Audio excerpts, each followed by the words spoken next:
Good morning, ladies and gentlemen. How's everybody doing today? Good. That's real good.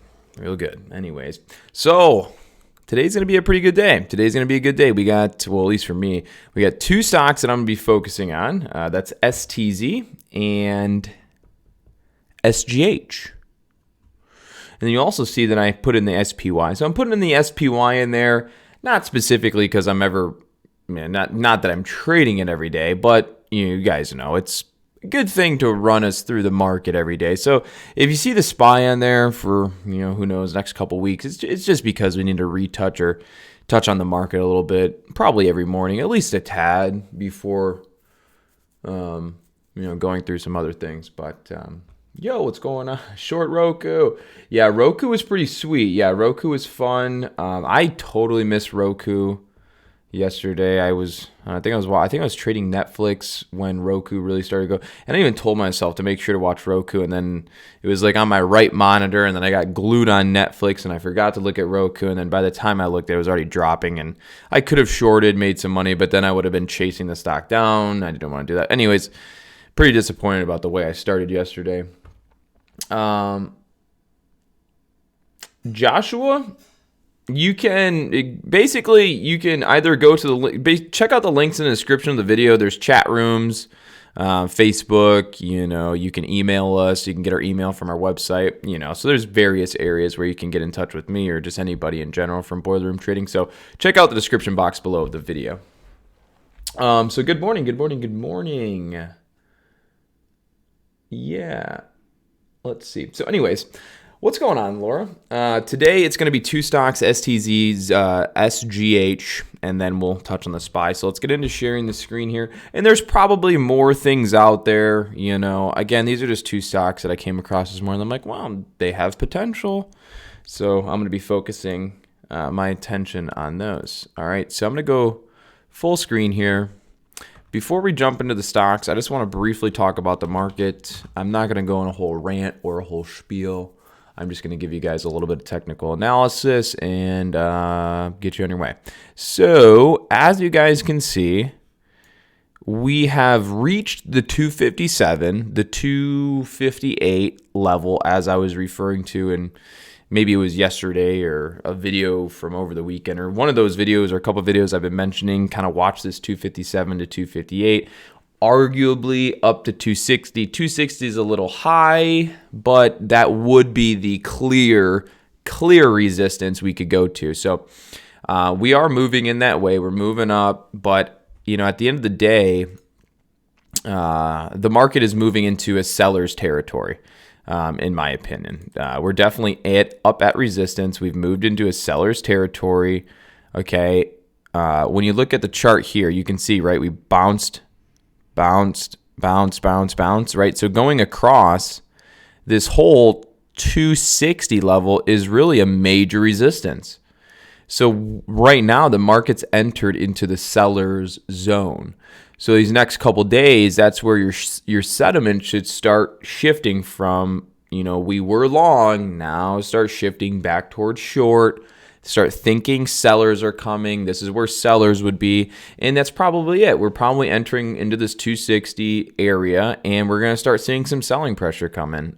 So with that being said, you guys should know that stocks will probably start to sell off a little bit again if we do, in fact, reject off of 260 and start heading back down south. And in my opinion, I'm pretty positive we're going to start heading south. Maybe touch 260. We might even break 260 briefly, but I really don't see the markets moving much higher than 260.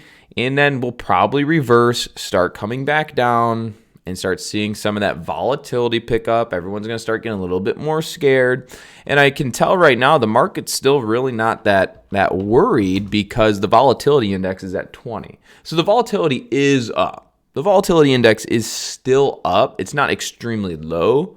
So we are in still more of a volatile environment and a volatile market, but we're not in the 30s. We're not in 25. We're not really, really high. We're still kind of like, not sure, but the volatility isn't like, holy shit, we're going to all burn and crash and die, okay? The volatility isn't to the level of like, holy shit, we're all going to die. It's more or less kind of just like, well, we don't really know what the hell is going on. Donald Trump thinks he's good with China. We don't know if he is good with China. The Feds, blah, blah, blah, blah, blah. So everyone's kind of like, I don't really know what's going on right now. And that's where I see the volatility at 19. It's kind of like, just an uncomfortable spot, not too crazy, not too aggressive. But if the volatility picks back up and, the VIX is into 28s, 30s, we're getting back to that. All right, what the hell's going on? I'm getting kind of scared. All right, so I know the volatility is not extremely high, so you're not seeing as an aggressive environment usually, and that's fine. That's okay. So I know right now people aren't truly scared, but if we kind of start topping here at this 260, we roll over, start coming down, our volatility index should pick up, and then you should see your volatility ETFs like VXXT, VIXU, VXY, and any of the other X's or V's or whatever, any of the other volatility ETFs out there should start increasing in price and start heading north again once we hit somewhere in this 260 and probably see resistance and come down. All right, so that's enough there on the market. 1 second, I'm going to kind of run through some questions here.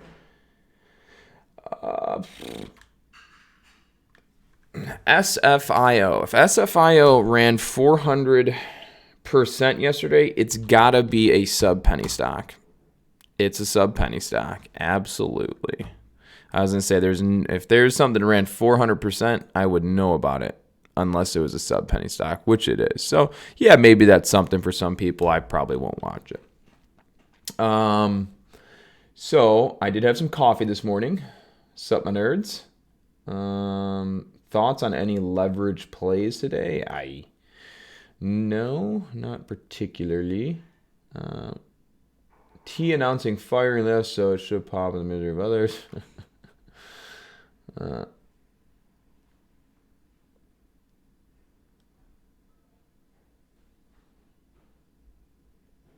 Good times. Hold on, guys. I'm just finishing going through this. Let's see. All right, cool. Nothing really new on the comments, so we're going to go to SGH. This is SGH. Oh, would you look at that? My short on SGH is working out. I'm up $75. Woo woo. So, yeah, I actually shorted the stock SGH this morning. Just light, just 100 shares, just so that way I could get in pre-market so that if it did do this, I would actually catch some of the move pre-market. So that's nice.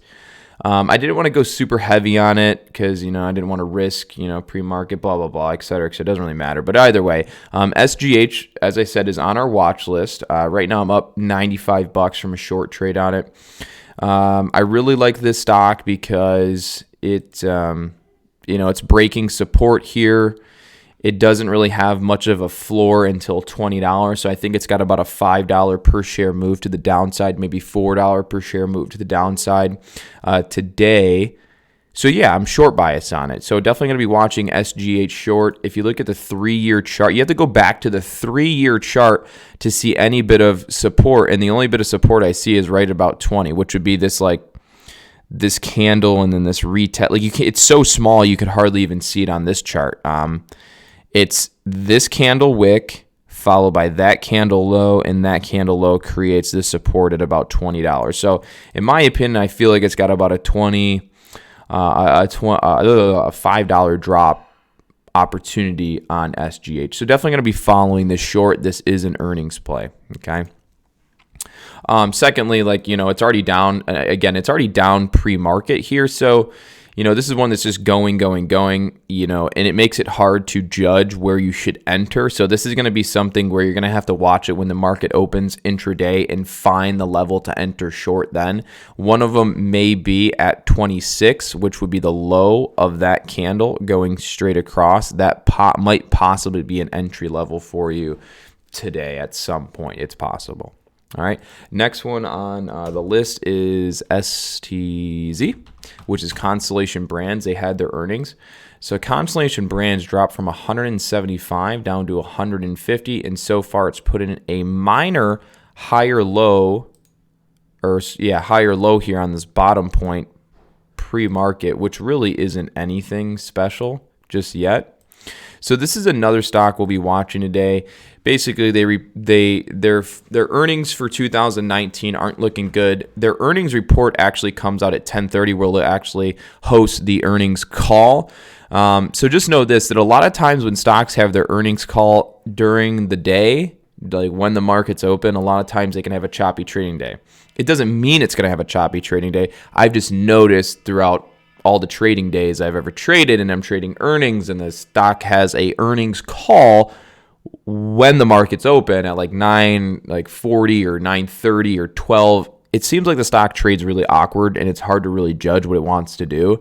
So we'll see. This has got a lot of volatility behind it. As you can see, we went from 175 down to 150. So the range is big, the volatility on it is high, and that is what we want as traders to make money, volatility. The volume is there. People are trading it. So I'm going to be watching it, short today and long. At this point, it's down so low, it might want to squeeze, but I did look, and the only support I could find on this stock, once it broke 150, once it broke like 150 here, 155, the nearest support I had was all the way down at 143. So I still think it has about another 143 to 140 is where I could see it going down to. So I think it's got a little bit more room that it could go below 150, maybe 7 points, but it would most likely need to kind of bounce here. I just think this is a very oversold move to the downside, and it needs a relief push to the upside to entice more shorts or more people to sell, etc. You get the point. Okay.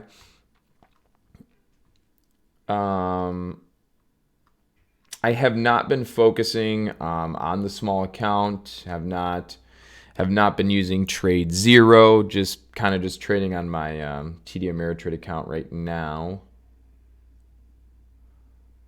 I use trade ideas every single day. Yes, Johnny. Average trade size ranges. Sometimes I trade 17,000 shares. Sometimes I trade 5,000. Sometimes I trade 2,000. You just seen a position where I'm only trading 100. Here's a position. Yeah, well, it doesn't even matter. So yeah, it ranges. I'm all sorts of different sizes some days.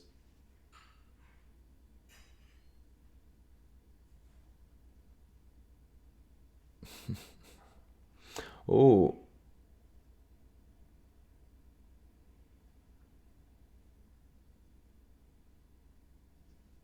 I am, where am I at with the short we took during mentoring?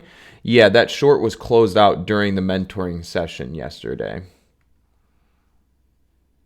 Dan, stops are all different. People always ask how tight's your stop going to be, and the stop ranges, stops are, they're all different. It depends on the setup you're taking, where the nearest support is, where the nearest resistance is, how many shares you're taking. So, yeah, the question is pretty much unanswerable to an extent. It's a question that has multiple scenarios behind it. So you can't really answer that in like very quickly is what I mean. What do I think of Tilray? Again, I think Tilray is still going to go down to about $40, $50 per share. I gave Tilray a price target of $40, $50 a share when it was up trading 300, 250, 280 to 190. It's been the price target for Tilray's been 40, 50, like mid hundreds, like this, again, really this 70, 60, 50, 40 range. That's really where I assumed Tilray would make it. Hell, it might even go lower, but I'm pretty set on a $50 to $40 range. Hell, maybe even 30, honestly. I'd have to look at it again, and reanalyze that stock. It's been a while, but I still think you'll see Tilray down in the 50s, given some time. We spoke about the S&P 500 all this morning, so you kind of just made a miss that, so you can always go back and rewatch. I really don't follow DGAS or UGAS very much. Again, it's super simple. If you want to trade those, just follow the natural gas futures. Again, everyone's like, hey, do you think it's going to spike today? It's like, don't ask me. Just go watch the natural gas futures, and you'll know what DGAS and UGAS are most likely going to do.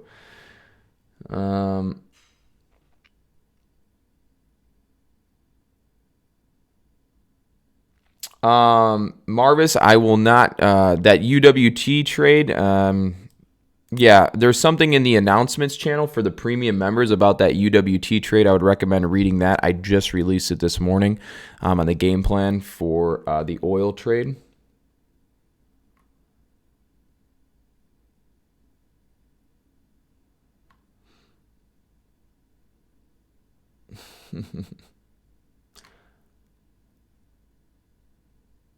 Thoughts on steel?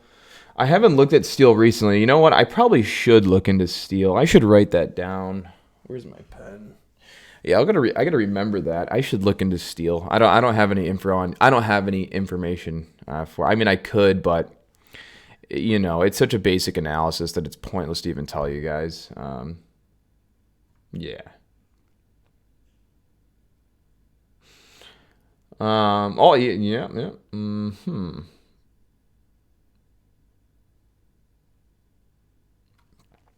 Um.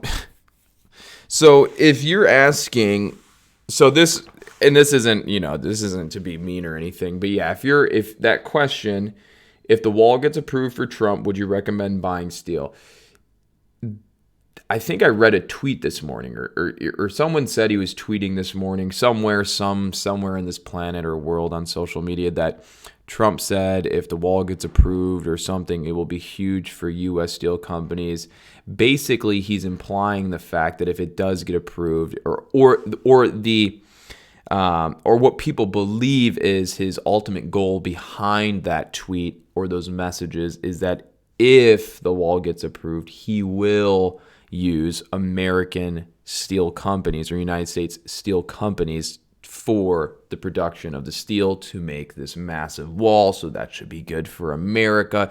It's almost like you guys don't want to give me the wall. Like this is really what I think he's doing. The fight between Trump, Republicans or Democrats, the wall getting approved and not getting approved. Again, I'm not going to go into politics here, but let's not act like kids here. We all know Republicans hate Democrats and Democrats hate Republicans, and it's probably going to be a forever ongoing war, okay? And so let's not turn our head to the fact and act like children. We know what's going on. Trump and the Democrats, they hate each other. They really do. The Democrats can't do anything they want to do, and Trump's having a hard time doing anything he wants to do, right? It's just not a good mix, right? They're butting heads at every corner. So this is Trump's way of hopefully I can persuade them, right, in another way. Hey, approve this, and we're going to use our United States companies, right? So there's another benefit to putting up the wall other than putting up the wall, right? So I do see it in a sense as like almost a selling tactic for the wall for Trump. So, and again, he is a smart businessman. He's not dumb when it comes to business and how to get people to do things. Like he knows how to, that's been doing his whole life. Okay. So this is a selling tactic on his part to try and entice this to get approved. Okay. That's what he's trying to do. Whether or not he would actually use the U.S. steel companies, I don't know. But I'm assuming if he puts it out there, he'd really get shit on if he didn't use them in the end. So I don't necessarily think that whole just because Trump is going to build a wall and if they get approved that you should buy steel, that's not necessarily it, because that is just such a small chunk in the perspective of what the steel business is, right? That wall isn't like the end game for steel companies. That would just be another contract that's probably split up amongst a few companies, all right? It would just be a contract. It would be a good contract, and they'd win from it, but it's not going to be the end game for these steel companies. So it's really the trade wars is something that needs to be solved a lot for the U.S. steel companies. Anyways, we're done. But I'll have to get more info on that stuff for you, okay? And, there's other reasons why he's doing this and doing that. I don't know them all, right? But again, that's for another time, another place, someone else who studies politics and all their crazy stuff. Anyways, so that's where I'm at. So watch the markets, seller side around 260. Keep SGH on watch. I'm watching that short. Keep STZ on watch short. Those are going to be two that I'll be watching mainly today. Again, right now, stocks are still following very closely to the overall trend of the market. So if anybody here is like, hey, what do you think about this stock? What do you think about this stock? What do you think about this stock? What do you think about this stock? Please just ask yourself what stock you're actually looking at. If it anything with a large market cap, it's any really big name, then please just follow the stock market and you'll know what your stock is going to do. If the market's selling off, your stock is going to sell off. You don't really have to ask me what's going to happen with your stock. Because whatever the market does, again, is really going to play a dramatic effect on what your stock will do. And we just don't have enough time to run over a bunch of stocks today, unfortunately. So I'm sorry about that. But if you are trading something that's a big cap, a large cap stock that's heavily weighted, just make sure you have up the NASDAQ, the Dow Jones, the S&P 500, maybe even if it's small cap, you're trading some small caps, Russell 2000. Just make sure you have those up on the side or you take a peek at them through the day. Okay, it will tremendously help your trading. Okay, don't think, oh, I trade penny stocks or I only do this and I don't need to know about that. Like, no, don't do that. You do need to know about that. Okay, if you haven't learned it yet, start learning it. Okay, if you don't want to learn it, stop trading. Have a good day, ladies and gentlemen. I will see you guys all tomorrow for another stream.